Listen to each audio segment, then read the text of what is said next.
NASCAR in New Hampshire has been postponed until Monday due to torrential rain in the area. I just thought I would take today to go over some betting odds since the race isn't until tomorrow. I'm just going to give you a few of my best and worst bets for each position.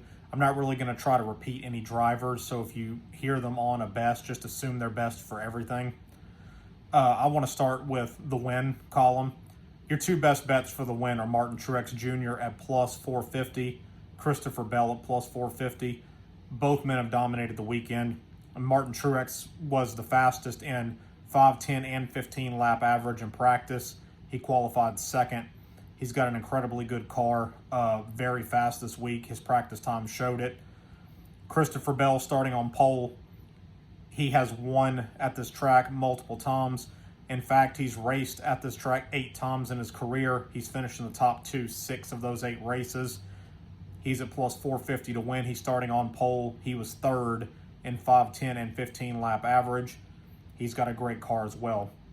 A value bet I would like to put up is Eric Almirola at plus 2,200. He's won at New Hampshire in the past. He's starting third. I mean, I'd say that's a pretty good value bet to win. For my worst, I would go with Kyle Busch at 1,400. He wrecked twice in qualifying. They're going to try to fix his car. They're not sure if they're going to have to go to the backup car or not. He's still going to start 10th regardless. But, I mean, he's already wrecked twice this week. You're not sure what's wrong. If they were able to fix the car correctly, I would stay away from that bet. Same goes for William Byron at plus 1,100. He had a power steering issue. He qualified 7th, but they will have to fix the car. Not sure if he's going to go to the back of the field or not. I mean, New Hampshire is a short race at a short track, so if he goes to the back of the field, it'll be a death sentence for those odds. Last is Denny Hamlin at plus 1,100. Odds makers really like Hamlin this week. I'm not sure why. He's starting 20th. His teammates are much faster than him, and you'll see why I say that here in a little bit as I go down to my best and worst for the top 3.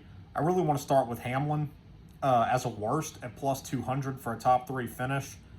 He has the third best odds out of everybody. He's starting 20th. It makes really no sense to me why that's up there. Chase Elliott is plus 330. Again, he's starting kind of in the middle of the field.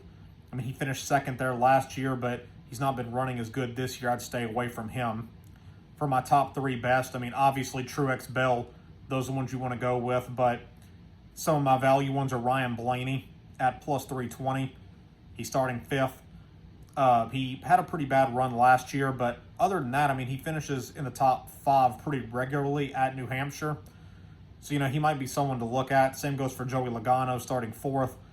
Logano is one of the best drivers in NASCAR. You know, he'll work to get his car better throughout the day. He's already starting up front at a short track with a short race. He's at plus 420. I'd say that's pretty good value for the top 3. Now for my top 10 best. I have to go with Eric Almirola again here. I know I went with him as a long shot to win. He's only plus 120 for a top 10 finish. He's starting 3rd. He's won here before. I'd say it's pretty good odds. Another one it is a value play, so don't quote me on this one, but Michael McDowell. He was 2nd in 5, 10, and 15 lap average in practice. He's going plus 300 to finish in the top 10. He's starting 17th. I'm not sure if he can get his car up there, but that is an interesting value you can look at.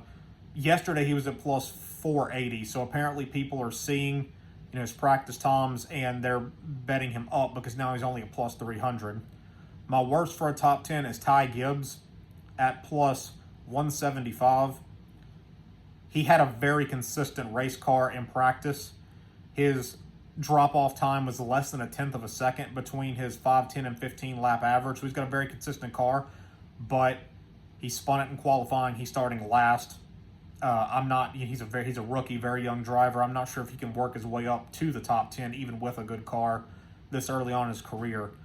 And another worst bet, I just have to go over Denny Hamlin again because he's minus 400 for a top 10, even though he's starting 20th at this track. He has the best betting odds right now for a top 10 finish, but that's one I would definitely stay away from.